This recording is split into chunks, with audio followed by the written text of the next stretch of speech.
Tough Rod. Hey everybody, my name's Cameraman. Welcome to Shudder the Heel Up. My guest today is the one and only Zakk Austin, who is currently one half of the tag team champions at TAPW with Gregory McDaniel. They're in the faction Legion.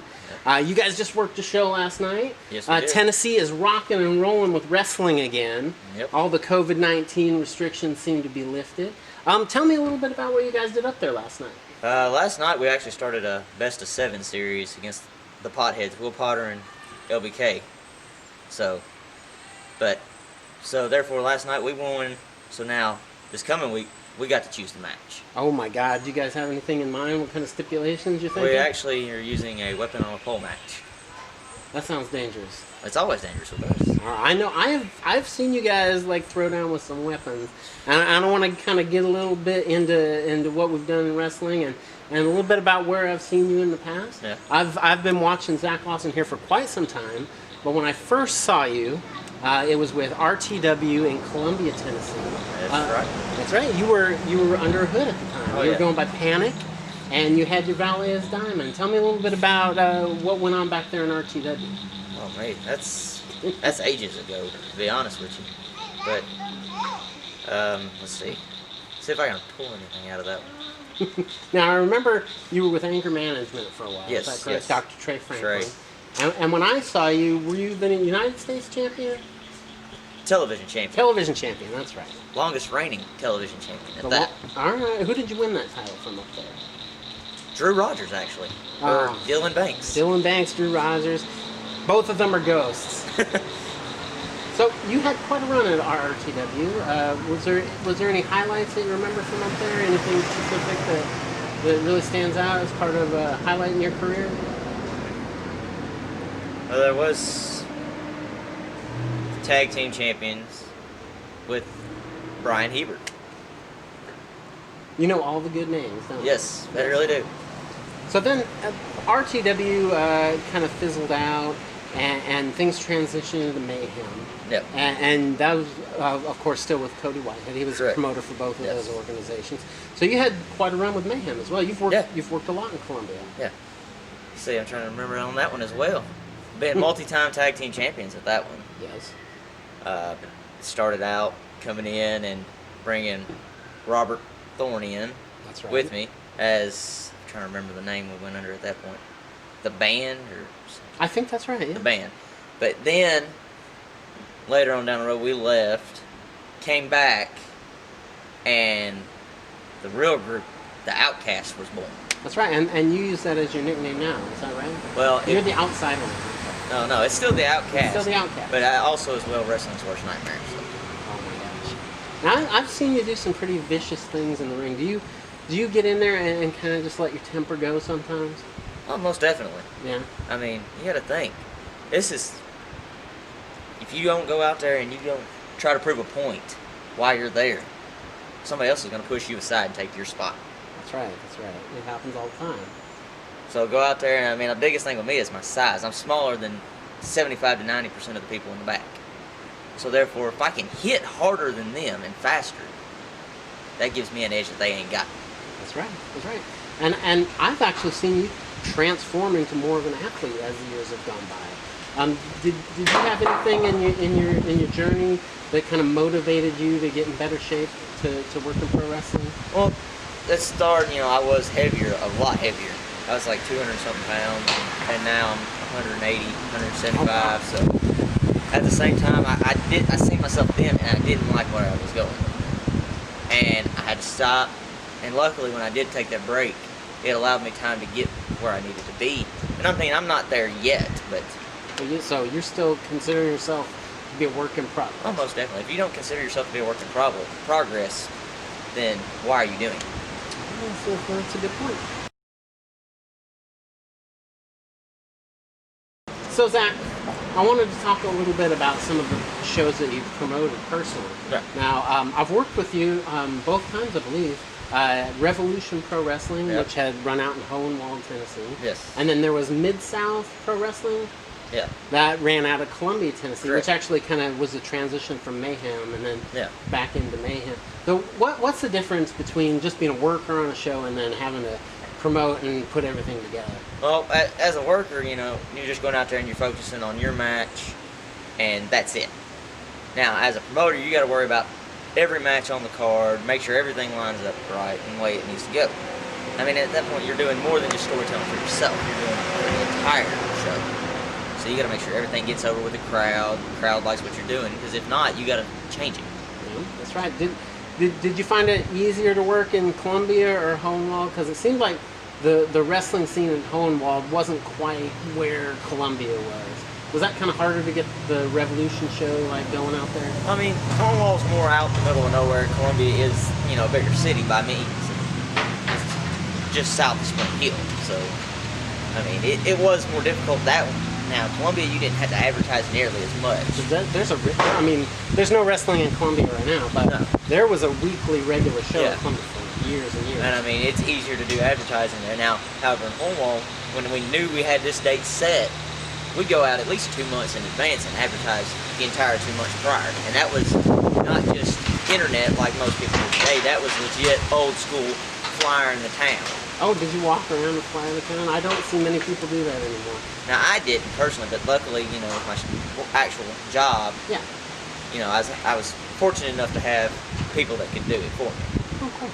Now, do you think at any point in the future, I know there's still some restrictions in place with a lot of things, but do you see Revolution like being a product at some point down the road? Oh yeah, most definitely. I mean, right now, with everything going on, you're not able to run as much, but that's giving me time to do what I needed to do for our ring, you know, new boards, new padding, all the good stuff so the guys can get in there and do what they do best without getting hurt. Because at the end of the day, we all want to go home. I mean, this is our way of making money. For some, it's full-time. For some, it's 1 or 2 days out of the week. Oh, yeah. Now, I always tell people that Revolution Pro Wrestling is like my favorite show that I've worked. It's because I've just had the most fun out there, and I think it's because it's a wrestler-ran show, and everybody's just kind of doing their own thing.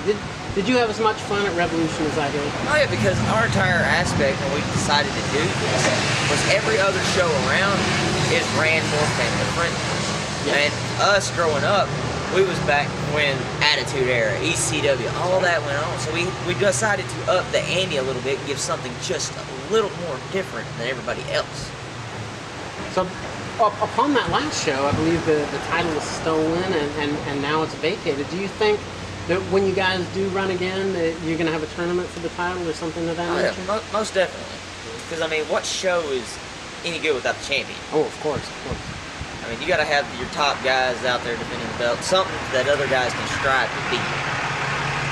So along, we've mentioned RTW, and we started off by talking about TAPW, Revolution, Mid Tennessee Pro Wrestling. How many different companies do you think you've worked with overall? Between Tennessee, let's see, I've done SWF out in Tullahoma. Okay. I was actually, before all this stuff with the coronavirus kicked off, I was actually supposed to debut out there on a Friday night in their cruiserweight tournament that they're having. Oh, I'm told. Yes. I've done a few of the benefits for the St. Jude's Hospital with DJ Arp out there. So I've done Money Mark Productions in Lewisburg, ASW in Lewisburg. Of course, Mayhem, RTW, Revolution. And then we go south to Alabama. Oh, Alabama. You know, I've been at Rocket City in Hazel Green and been down at the EWA building. I forget which show it was that was there. But, I mean, I've been there. And as well as APW. My alma mater, APW. What was that like for you? Because it seemed to me, just being on the inside of APW, that it was like the coveted outlaw show. You know, it was the hard hitting Alabama show that seemed to draw the ire of like people from all over. Was that? And if I remember correctly, you were on the very last Yes. night of APW. What was Yes. that like for you to come into that show? I mean, it was nice. I mean, we came in, me and Jake Storm, we came in together, and I think that night I worked a triple threat with Cousin Andy It was, yeah, I remember. and Andy. Jake Andrews. First time being down there. I mean, it was definitely a different experience, but at the same time, you know, leaving that night, we was looking forward to coming back and then to see the next day that it was shut down. It was heartbreaking. It literally was the next day. Yeah.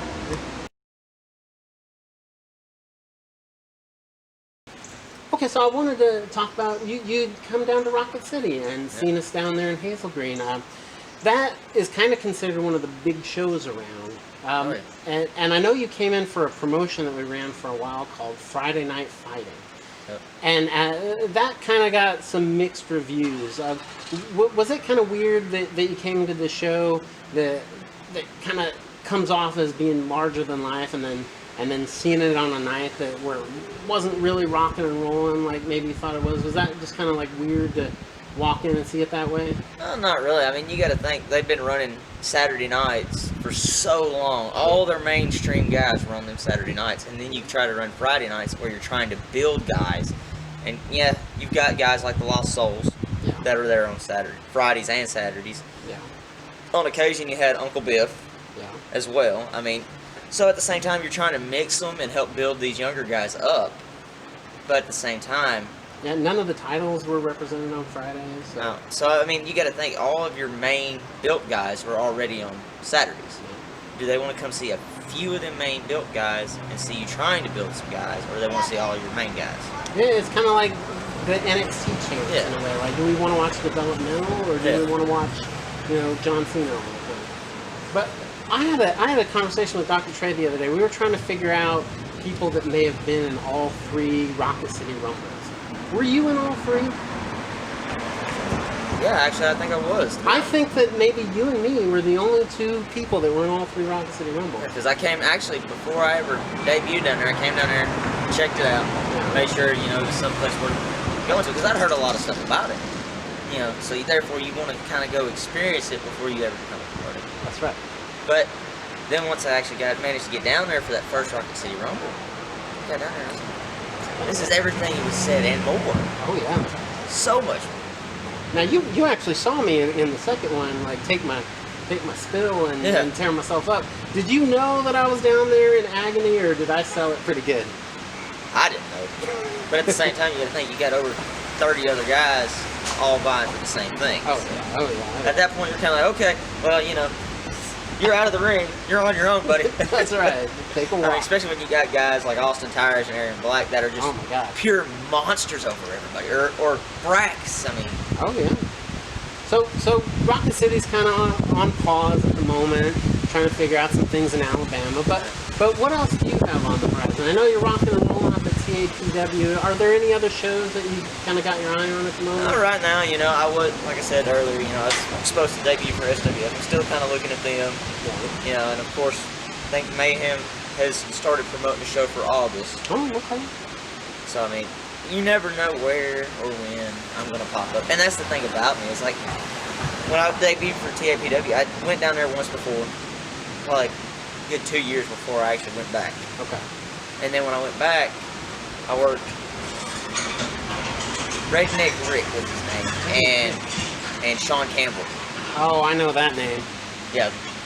Somebody I assume we're just going to fight forever over, but You really have had quite a few matches with that young man, and I've really been impressed with what y'all can do in the ring. So every time it's just like we just keep adding. Yeah. If anybody wants to get Zakk Austin and Sean Campbell back in the ring, I mean, you're not going to be disappointed. But went out there, and then there's like, well, next thing I know, it's like, well, they're giving me an opportunity, I'm going to take it. So David Knox, 7 foot tall David Knox. Oh yes. Beats Larry Cougar for the heavyweight title. I seen the opportunity.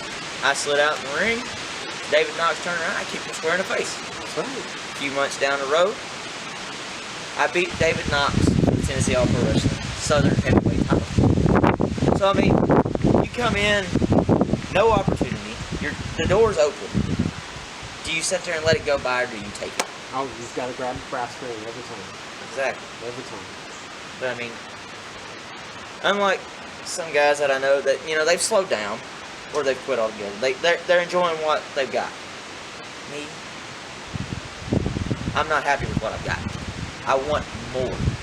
And I mean, to me, until I get where I want to be, I'm going to continue to push myself. Because, I mean, you've seen from the very beginnings, Panic with the mask. That's right. That's right. Evolved, ever more each time.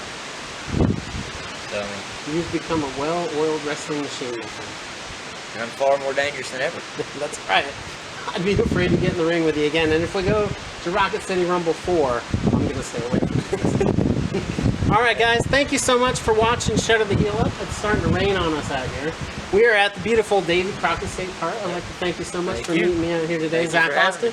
Keep an eye out for this guy. He's at TAPW right now, one half of the tag team champions. With Gregory McDaniel, they are Legion. Keep your eyes on everything this guy does. He is really cooking. All right, thank you guys so much for watching. Keep one foot in the gutter, one fist in the gold. I'm your friendly neighborhood cameraman saying, we will see you next time.